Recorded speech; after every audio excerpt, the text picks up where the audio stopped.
ఈరోజు గాజువాక నియోజకవర్గ ఎమ్మెల్యే అలాగే రాష్ట్ర అధ్యక్షులుగా ఉన్నటువంటి పల్ల శ్రీనివాసరావు గారికి ఆయన యొక్క శ్రమ, ఆయన పట్టుదల ఈ రాష్ట్ర అభివృద్ధికి కానీ అలాగే తెలుగుదేశం పార్టీకి కానీ కూటమి ప్రభుత్వం ఎడల ఆయన చేస్తున్నటువంటి చిత్తశుద్ధిని గమనించి నారా చంద్రబాబు నాయుడు గారు మళ్ళీ ఆయనకి రాష్ట్ర అధ్యక్షులు పగ్గాలు ఇవ్వడం అన్నది చాలా సంతోషంగా ఉంది. ఎందుకంటే మా బీజేపీ నుండి యువనాయకుడు మా పిఎన్ మాధవ్ గారు అధ్యక్షులు అవడం, అలాగే ఈయన టీడీపీ నుంచి అధ్యక్షులు అవడం, మరో యువనాయకుడు జాతీయ నాయకుడు పవన్ కళ్యాణ్ గారు జనసేన అధ్యక్షులుగా ఉండడం మన రాష్ట్ర ప్రజలు కానీ మనందరం చేసుకున్నటువంటి అదృష్టంగా నేను భావిస్తూ ఉన్నాను.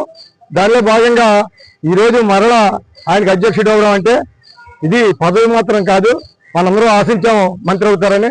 మంత్రికి మించి మొత్తం రాష్ట్రాన్ని మొత్తం ఆయన చేతిలో పెట్టినటువంటి పరిస్థితి ఇవాళ చంద్రబాబు నాయుడు గారు తీసుకొచ్చారు. అలాగే మరో యువ నాయకుడు లోకేష్ గారు జాతీయ వర్కింగ్ ప్రెసిడెంట్ అంటే చిన్న విషయం కాదండి. చిన్న వయసులో వీళ్ళందరికీ కూడా వారి యొక్క టీంకి ఏదైతే పల్లా శ్రీని గారి టీంకి అభినందనలు తెలియజేస్తా ఉన్నాం. అలాగే మా కూటమి నుండి బీజేపీగా పూర్తిగా సహాయ సహకారాలు అందిస్తామని చెప్పి తెలియజేస్తా ఉన్నాం.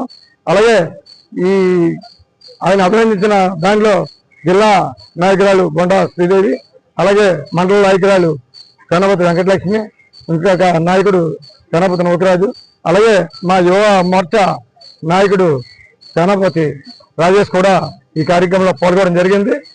ఈ నియోజకవర్గ అభివృద్ధికి కానీ అలాగే మా 86, 87 వార్డు అభివృద్ధి కోసం నిరంతరం ఆయన మాకు పూర్తి సహాయ సహకారాలు అందిస్తూ ఉన్నారు. రాబోయే కాలంలో అది 86, 87 వార్డుల్లో 2 వార్డుల్లో ఎక్కడో దగ్గర మేము తప్పనిసరిగా కంటెస్ట్ చేయడం జరుగుతుంది. కార్పొరేటర్గా పెద్ద ఎత్తున మోడల్ వార్డుగా కూడా దాన్ని డెవలప్ చేయడానికి పల్ల శ్రీనివాసరావు గారి సహాయ సహకారాలతో కృషి చేస్తామని